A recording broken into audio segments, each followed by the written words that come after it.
ایک بڑی اچھی بات فرما دیتے جو بڑی کارآمد ہے، اللہ تعالیٰ ہمیں سب کو عمل کی توفیق عطا فرمائے۔ فرماتے کہ دیکھو، فرض کرو کہ میدان حشر قائم اور تمہاری پیشی ہو رہی ہے اللہ جل جلالہ کے حضور۔ پوچھا گیا کہ بھئی تم نے دین کے فلاں حکم پر کیوں عمل نہیں کیا تھا، فلاں گناہ کا ارتکاب کیوں کیا تھا؟ تم جواب میں کہہ دو کہ حضرت کیا بتائیں، کچھ ماحول ہی ایسا تھا، معاشرہ ہی ایسا تھا، چاروں طرف گناہوں کی آگ بھڑک رہی تھی اور معاشرہ چاروں طرف سے گناہوں کی طرف بلا رہا تھا، گناہوں کے دوائی اتنے تھے، محرکات اتنے تھے کہ ہر طرف جہاں بھی جاؤ گناہ کرنا آسان اور نیکی کرنا مشکل تھا۔ تو کیا کریں، آپ نے ہی وہ معاشرہ پیدا کیا تھا، آپ نے ہی وہ آلات پیدا کیے تھے اور گناہ کرنے کو آسان کر دیا تھا اور نیکی کرنے کو مشکل کر دیا تھا۔ ہم کیا کرتے ہیں، ہم پھنس گئے اس معاشرے میں، ہو گیا ہم سے گناہ۔ یہ جواب دے دو، چلو یہ جواب تو دے دیا تم نے، لیکن اگر اللہ میاں اس کے جواب میں تم سے یہ پوچھ لیں کہ اگر تمہیں ہمارے دین پر چلنا مشکل نظر آ رہا تھا اور تمہیں نیکی کرنا مشکل نظر آ رہا تھا، گناہوں میں مبتلا ہو رہے تھے، ہم سے کیوں نہیں کہا، ہمارے پاس فریاد کیوں نہیں کی کہ یا اللہ یہ آپ کے دین کے اوپر چلنا،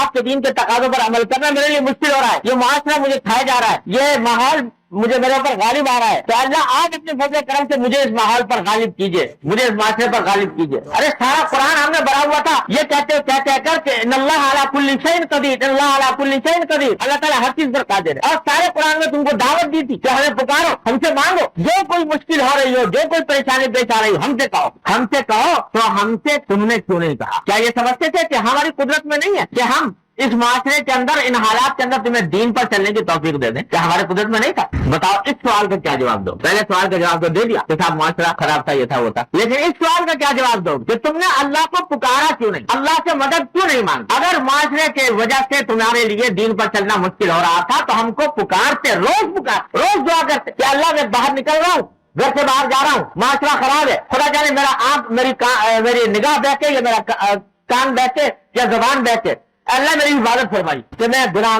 میں مبتلا نہ ہوں، اور اگر ہوں تو اللہ معاف فرما دیجیے گا مجھے، کیونکہ میں نے آپ کے حوالے کر دیا اپنا معاملہ۔ سپردم بتاؤ مایا یہ سیسرا تو دانی حساب کم و بیش۔ تو اللہ تعالیٰ سے یہ مانگ کہ یا اللہ یا تو گناہوں سے بچنے کی توفیق دے دیجیے اور یا پھر مجھ سے معاف فرمائیے اور اپنی رحمت سے مجھے بچا لیجیے گا اس گناہ سے بھی اور اس کے عذاب سے۔ ہم سے کہا کیوں نہیں؟ تو اس کا کوئی جواب ہوگا تمہارے پاس؟ پہلے سوال کا جواب دے گئے لیکن اس کا جواب نہیں ہوگا۔ لہذا اس ماحول میں ہر وقت اللہ جل جلالہ سے رابطہ قائم رکھو، تعلق قائم رکھو، ہر مشکل ان سے کہو، نماز ٹھیک سے نہیں پڑھی جا رہی کہو ان سے یا اللہ نماز ٹھیک سے نہیں ہو رہی، اپنی رحمت سے نماز میری ٹھیک کر دی، کسی گناہ میں مبتلا ہوں کہو ان سے کہ یا اللہ اس گناہ میں مبتلا ہوں، مجھے ہمت دے دیجیے، میں بے ہمت ہوں، مجھے ہمت دے دیجیے، بے حوصلہ ہوں، حوصلہ عطا فرما دیجیے، کہو۔ جتنا اللہ تبارک و تعالیٰ سے مانگو گے اور مانگتے رہو گے، یہ نہیں کہ ایک مرتبہ مانگ کے فارغ ہو گئے، مانگتے رہو، کہتے رہو، تو انشاءاللہ ثم انشاءاللہ اللہ تعالیٰ کی طرف سے توفیق ہو ہی جائے۔